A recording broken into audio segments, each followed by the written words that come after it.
could find a way to break through, a way to break through. Ooh, ooh, ooh, ooh, ooh, ooh, a way to break through. Ooh, ooh, ooh, ooh, ooh, a way to break through.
Hi, and welcome to our second edition of True Love Exclusive.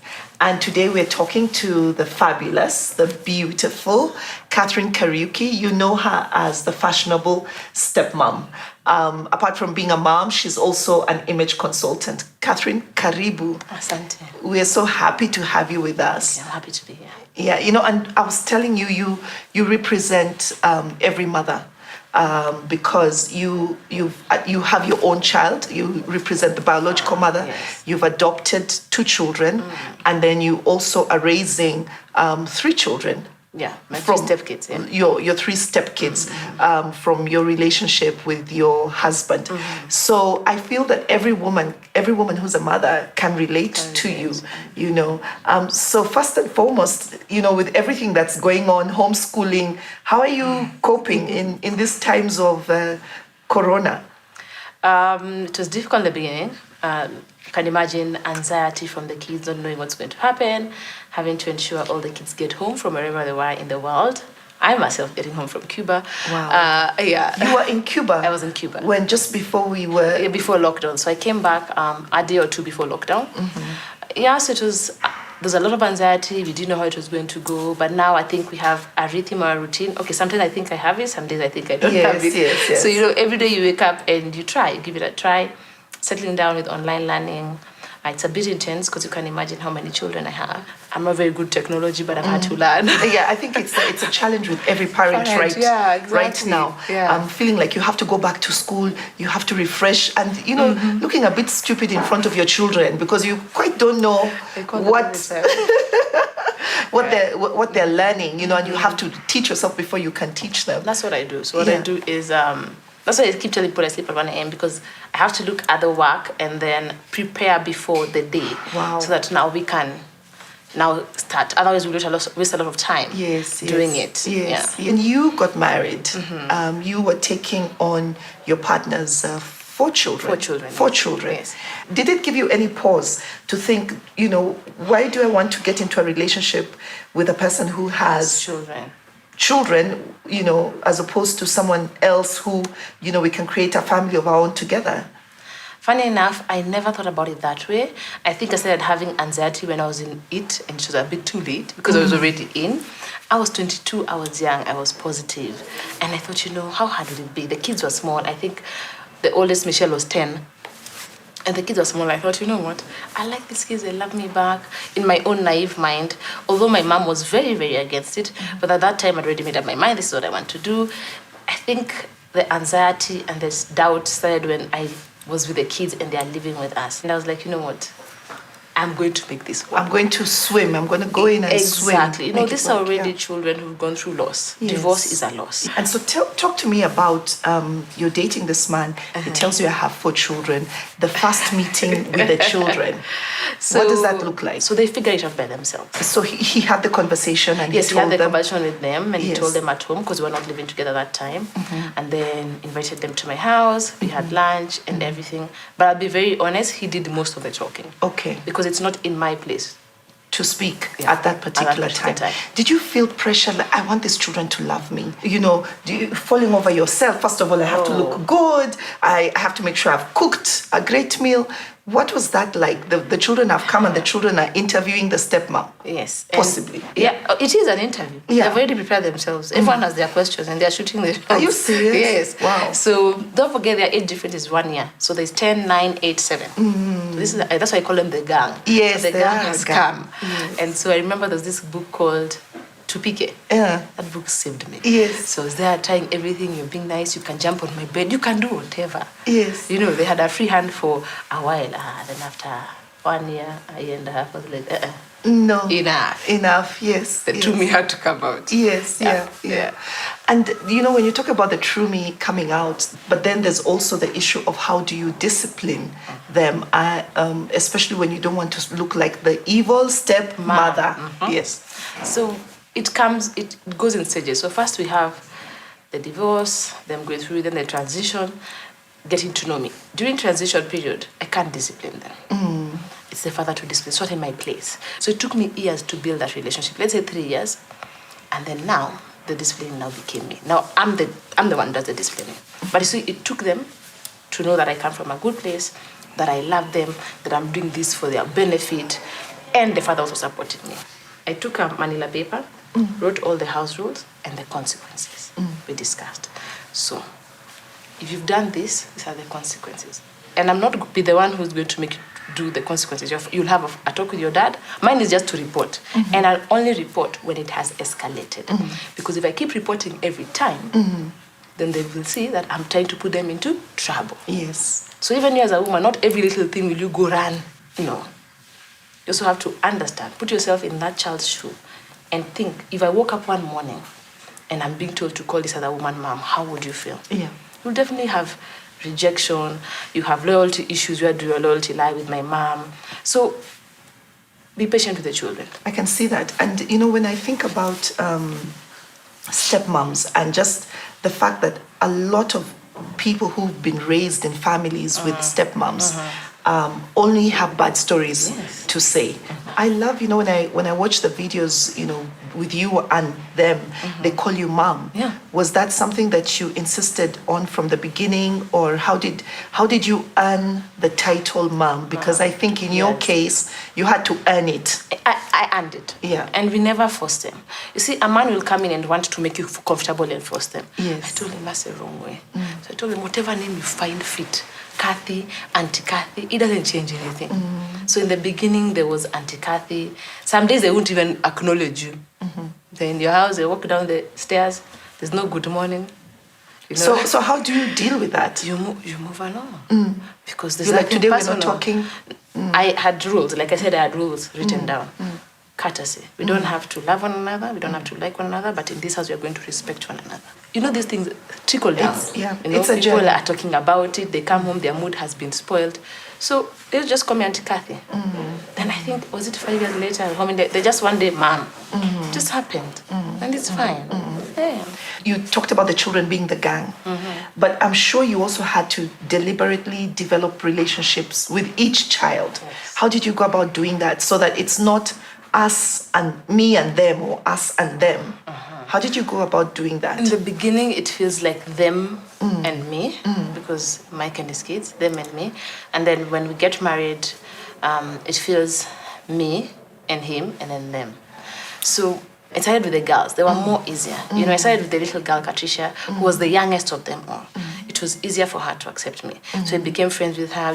Then the rest are like, yeah, it's happening. Even us, let's join the bandwagon. So my girls were the first, and then the boys came later on. And even some days I feel like I have the boys and I don't have them, So, and they're going through teenagehood, and boys don't always communicate how they feel. They don't talk as much. Even when we were going for therapy, because we all had to go for therapy, each one had their own session. So everyone, and then once a week, all of us. Did it help? Did the therapy help? It helped. It was amazing. Yeah. For me, that's how I've made it. Yeah, because I know that, us as Africans, there's a lot of stigma towards looking for help, especially in marriages or family situations. People sort of feel, you guys will survive. You don't need to take your business out there. So what did you take or learn from the therapy? I had to go for therapy because there was no one to talk to. There were no support groups. I can't go to my mom because she'll be like, you chose your bed, you lie on it. I don't have any friends to talk to. I'm like, I need to go for therapy, because what happens is I'm giving and not receiving the same back. And at the end of the day, I end up being very bitter. So I decided, I am the one who decided to go for therapy, me and Mike. Because what happens when I have these feelings, I come back and I throw them on him. And just realize the child is mourning the loss of a relationship that she thought or he thought was going to be lifelong between their parents, and it's not you. It's not personal. It's Trust not me, you. don't think it's when the kids don't, like when I came to the picture, it's not like they had anything personal against Kathy as a person. Whether it have been Kathy, Mary, Jane, as long as you're not their mother, it will not be easy for them to accept you. At the end of the day, every child wants their mother and their father together. That's simple. So view it from the child's perspective. So your husband's ex also has rights to the children. So how is that dynamic in terms of also sometimes you find that children feel conflicted because they feel, if I love you, then it means that I'm betraying my mom or my dad. That's what I call loyalty binds. So you have to remember something. you will never be their mother. You're just their stepmom. Their loyalty lies with their mom. So for you, it's like you say, you have to win them over. You have to earn it over time. And the moment you show the children that you're okay with it, like in my house, they're so comfortable. Their mom will call them, they receive a call, able free to talk. I want to go visit my mom. I want to go have coffee with my mom. It doesn't. You cannot separate them from their biological parents. Show them it's okay to love them both. It took therapy for me to get there. That when I give, I don't give expecting something back. I'm here to love these children, to take care of them, to raise them. So being selfless. Being selfless. And you, like I always say to every person, a stepdad or a stepmom coming to a blended family, you win some, you lose some. You will have different relationships with each. There are some our relationships are deeper, and there are some are not. And that's fine. Yeah. So how do you go about, and do you think it's even important to create a relationship with your partner's ex for the sake of the children? Yes. So when you come in, remember, every person who was in that family, the wife, the husband, the kids, have suffered a loss. They're all mourning, they're dealing with it the best way they know how. Like I said, there's no manual. I have no alliances with anyone. From the beginning, I didn't pick sides. I wasn't there when Mike was married 10 years. So I will honestly tell you the truth, I let Mike handle his ex. It is not my work. It will be amazing if you can be friends. But if I reach out and it doesn't work out, then you deal with your person. And why do you have to deal with your person? Is because we need to create a conducive environment for these children. Yes. If you can be friends with the ex, amazing. But I will be very honest and tell you the truth. They don't always. Rare. It is very rare, especially in our African context. Maybe the younger generation are able to do it, but the older generation. So even the ex, you win them slowly over time. Let's even talk about relatives, because relatives can come and again, even they are mourning the divorce, and they want you to take sides, or they want to alienate the children. I don't know why we do that as Africans. You want to alienate children from this woman, or maybe it's because we think the stepmom is still evil. In our minds. I always say, I'm trying to rewrite the story. You have in-laws who will give you a chance, and others who will never give you a chance. So the point is this. I keep on saying you're doomed if you do, you're doomed if you don't. Yes. So just live your life. Just live your life. And love your children. Love your children, do the best you can. Be a good human being. At the end of the day, the same way even in life, you can't win them all. And don't worry too much about it. Yeah. And thank you for that. And also when we look, you have your own biological child. Yes. So did having him improve things on the home front? Did it, a lot of people feel if we have a child together, then everybody sort of like now begins to bond over this child because there's his, hers, and ours. Did that help? It did. In a way, Sean helped bond everyone, but it's a very stressful situation. I said, think about it. Because when there's this new child, everyone is on edge. The children are like, are you going to pick sides? Will you love him more than us? Will you give him more? And for me, it was very stressful managing that. So Sean came very early. He was a preterm baby. Came at 7 months. The stress was too much. But he helped in terms of, I also didn't depend too much on my stepchildren for that acceptance, for that love back. So I had my own who loved me unconditionally, which my stepchildren can't. Yes. So it helped me tone down in terms of my expectations. I didn't expect too much. And the moment you don't expect too much, that's when they give back. So everything is a pleasant surprise. Yes, and they love their brother, and Sean doesn't know the difference yet. But I'm reaching a point where I have to explain to him what it means. Okay, so in the sense of, say, disciplining, there are times when, say, Sean, who's your biological child, could be doing something right, and the other children are doing something wrong. So disciplining your stepchildren without making it appear that you're taking sides or you're favoring your biological child, how do you handle that? So I'm more hard on Sean because I don't suffer from that feeling of where they feel I'm unfair. No, my older kids tell me, Mom, why don't you discipline us the same way? Why are you not as tough like that on Sean? We understand, you come from a place of love. Yeah. So they demand the same. Now we've reached that level. Do you love him more because he came from you? Yes, definitely. And I have no apologies. He's mine. He's my own.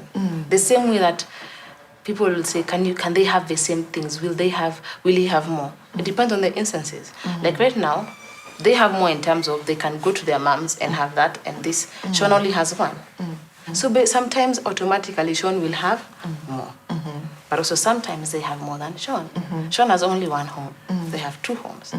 So making peace with the fact that you will love your biological child more, but you won't necessarily show it in terms of playing favorites. I'm very careful. Okay. I'm actually more tough on Sean. I'm very even when I was giving birth to Sean, I didn't have that time to baby him like I'd baby a newborn because the rest are watching. They are watching you to see what you are doing. If I'm cuddling him, I'm cuddling all 5 of them. If I'm buying him newborn clothes, you have to buy the rest a bit. Always in your mind, you're balancing. That's great wisdom. You're always balancing. Yeah, and now let's talk about the man who brought all this together. Yeah. Because at the end of the day, you know, the children are a very real pressing need. But the reason why you have the children anyway is because you fell in love with this man. So how has he, say, for instance, supported you in you know, as you came to love your children or in creating your new family? How has he supported you in very real practical ways that somebody watching can say, you know, a man watching who's in a similar situation can say, okay, maybe that's what I need to do. Yeah. Without his support, we wouldn't have made it. First of all, you have to be me and him are a team. We sat down and said, this is a team. So Mike talks to the kids and tell them, Kathy is my choice. Love will grow, but you're going to respect her. She's who I've chosen, and she's my choice. In terms of making decisions and talking to the kids, we always do it. We speak the same language. Yes. If I have said there's no going out, he has to repeat the same. Whether he understands why or not, he can come ask me behind where I said no. Yes. Because we all also understand we are all coming from a place of good. Yes. So he had to trust me for us to get to that level. Yes. Okay? Yes. So he really stand up for me. His parents, his relatives, his friends. He said, Kathy is my choice. This is what I've chosen. And I love what you're saying, that he stood up for you. He did. Because it's very hard for you. You're coming from, you know, 2 steps back. Yes. And even with the children, He did. and with the relatives. And so how do you go about making your relationship a priority? I'll be very honest. If you're not best of friends, where you don't now have to put so much effort in maintaining the relationship, it comes naturally, we wouldn't have made it. Because there are times we really don't have time for each other. So we're clear, this is it. You're going to make it work, whether we like it or not. So I guess from then on, it has just been, you know, we're not looking back. Also, let's talk about the traditional African male. So given the 18-year age gap, he's probably a lot more traditional in his outlook than you are. How do you I know. deal with the fact that he's he's more traditional? Funny enough, Mike is more easy than me, and I'm the younger one. He's more an extrovert. He's easy. Even when I met him with his kids, the relationship he has with kids is very easy. You know, he'll hug his children, he'll play with them. But there are things which are traditional, like, you know, cook for the house, be respectful. So do you cook for the house? Yes, I enjoy it. I have to. I have to. You know, Okay. I enjoy cooking. There are things Is there a he expects. menu? Is there a menu? In my house, you have to have a menu. Okay. Or things are not going to work. Yeah, If yeah. people cook whatever they want, it's all going to work. And everybody eats what's on the menu? Everyone eats what's on the menu. Okay. Yeah, that's how it's going to Don't say work. to you, go and eat noodles because you don't no. like... You will stay hungry. Yeah. So the thing is, that's why I say meet in the middle. And it wasn't very hard for us to merge because as much as younger than him, I'm old at heart. Yes, I matured you're very an old fast. soul. I'm Yes. an old soul, you know, Yeah. being the middle child, but like the firstborn, my dad died and I became my mom's best friend. So there are things that I know which are no to him. Yeah. But he's liberal. For him, he's 52, now 53, but he doesn't operate like he's 53. Actually more young at heart than me. Yeah. All right. And now let's also talk about, you know, you lost a son. You and Mike lost your son, Josiah. And I think today some woman is going to be watching this and she's lost a child as well. And what was that? That must have been, you know, such a huge devastation for all of you. What happened? So Josiah committed suicide in 2017, May 3rd, and we were away with the dad in the UK. We just left on the 2nd, we arrived at the UK, and then on the 3rd. So he shot himself on the head with the dad's gun, and he had, looking back, I don't know if he meditated, But looking back, I think he had mental health issues. He wasn't speaking up fine. As a family, we all see therapists and counselors, which he was, but he did very well. And so he took his own life. So we came back. It was a very big shock. Again, the loss is different to all of us. And you are out of the country, We're out of the and country, then you both of get us. this Yeah, phone call. Yeah, we just landed. Now we have to come back. What was those 8 hours like? It was the worst. I can't even explain. You're crying on the airport, flight. First of all, when he shot himself, they called us, and I thought he was going to make it. So he was still alive. Went to hospital. He was awake, I think, for 2 days, and then he passed on. Already the doctor was telling us, he may not make it because he shot himself in the head. But I was very hopeful. But on our flight back, the layover, Mike got a call, and when he walked away, I figured, you know what, he's gone. So he didn't tell me, but I knew. So when I came back, the first thing was I wanted to go to the mortuary to see for myself because I left a boy who was alive. So when I went to Lee, I saw the boy. And now here is where our personalities come to play. I'm like, you know what, we're going to be strong, we're going to deal with this. So now I'm already on. We're going to make this work, we're going to do the burial, I'm going to involve the man, we're going to accept this truth, say the real story, say how it went, we're not going to lie, we're going to be open. Mike is still in shock.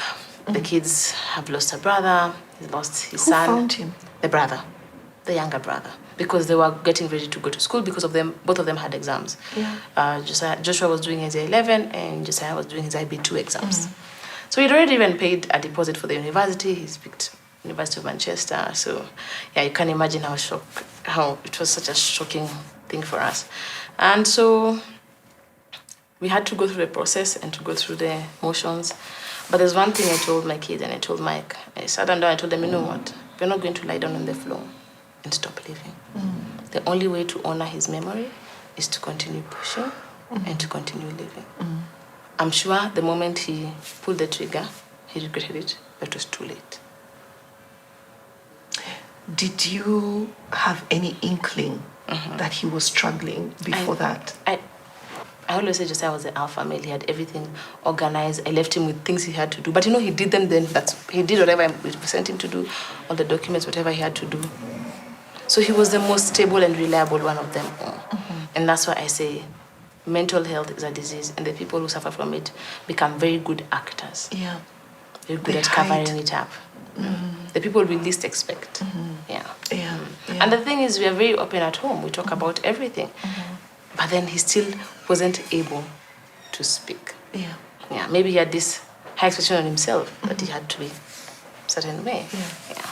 How did it change the family? It changed all of us in different ways. I think we're all still in the journey of healing. We all process it differently. It really affected Mike because Mike really loves his children. So for Mike, it's all the sacrifice. Where did I go wrong? Even as a parent, as me, I asked myself, how come I didn't see it? For me, it was after all the sacrifice and trying so hard to love him and to create a home and a family still wasn't enough. And we are nearly at the end. He just turned 18. We share, our birthdays are like 5 days apart.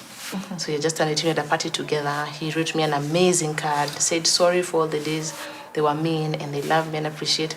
So when we're just nearing the other side, then it happened. So we all experienced loss in a different way. We all went for counseling. For the brother, it was a bit tough, the one who found him. They gave him a break. But now people are getting there slowly by slowly. But it will never be the same. The only way to try maybe deal with it, because there's no guarantee, is to form the Josiah Gatherer Foundation, allow people, create a space for people to talk about mental health struggles, for parents to be able to reach out. Mental health doesn't choose age, sex, social status. Did you blame yourself? Did you think, I failed? That's one question. The second question is, how did you deal with maybe people who said that this happened because of you coming into it? So the thing is, in the beginning, I didn't sort of blame myself, but because I knew I had done the best and enough, and maybe that's why I was able to go through it. But how come I didn't see it? Yeah. Went through therapy, the part of blame, was dealt with over time because you did your best. About people thinking that maybe was it her fault, I never struggled with it because people had known our story all along. Yes. Knew I was there to love him and stuff, so I didn't encounter that. The people would say that people who don't know you. Yes. So then again, you also don't worry too much about it. Yes. Yeah, and at that time you're so grief-stricken that you don't even pay attention to those things. Now after a while you're like, oh, this is what was said. This is what the newspaper article said. Yeah. Thank you for that. And to any woman who's lost a child, who's grieving, like, what would you say?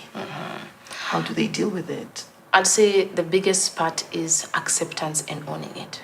It's a continuous process. Yeah. So I'd say acceptance is very important because that's when you start seeking help and the healing journey comes. Yeah. Thank you for that. Did you have to be more affirming to everybody, to affirm Mike that, yes, you did do a good job, this happened, but as a father, because at such points, I'm sure people question themselves, affirm the siblings as well. So put aside your own grief and realize that you are the one person who has to now affirm everybody. Yeah, so if you're the neutral party in a blended family, I call it the Olivia Pope syndrome. You're the fixer. So I like that. Olivia Pope syndrome. Yes. You have to fix. Yes. So I have no time to sit and mourn and feel sorry for myself. Because if I don't step in, you have to hold everybody. Yes. You have to hold everybody up. Yeah, and that's why therapy even for you is important because who will hold you up? Yes, true. So I had to hold all of them, assure my kids that, the siblings were like, how come they sit? How come? I said, wherever he's right now, that's not what he would like you to do. I don't know, but I don't think that's what he'd like you to do. So he wants you to live your best life and take what you can from whatever happened, learn from it. Yeah, even my kids are very conscious and alert. Even when their friends talk about any mental health, they call mom, can you talk to Nani's mom? Because now they're very aware. And you as parents, once you're able to talk about it, then even the children will slowly come out. Yeah. I always say that, grief is, losing a person is a lifelong journey. Yeah. One day you're fine for 5 years, then something triggers you after 5 years, and you have to be patient with yourself. Grief is a lifelong process. Yeah. So let's now talk about you. Kathy, we've talked about the children, we've talked about Mike, now let's talk about you and all of that. So how, describe yourself. Who is Kathy? I was born in a family of 5. I'm a middle child. Middle child plus Do you have middle child syndrome? Do you feel like you were neglected? I do feel like that. But I think for me it made me stronger. So I had to find my way. I had to figure out things on my own. And it helped me become a stronger person. When my dad passed on when I was 10, I became my mom's best friend. So I grew up very fast. And maybe that's why I was able to marry someone older. I was able to mature very fast. Yeah. Being the middle child, which is very interesting, and you had brothers, but she came to you for support. Yeah, I would be the one who would listen through my mom's door when she's crying, ask her, why were you crying, find out, do you have enough money? Okay, we budget. My mom taught me how to budget. I don't know what's in the bank account. I remember when I was in 3rd year, my brother was joining 1st year, and I had to sacrifice doing my exams so that he can do his. So I learned to sacrifice early in life, and so next time I had 18 papers to do instead of 9. Wow. What's at the back of your mind? How would you encourage women to prioritize themselves? So it's not just the man and the children, but even me. I had done exactly that, having met Mike and having to sacrifice a lot to win over the kids, to form a family, Well, I usually say when my 22-year-olds were in the club, I was at home raising children.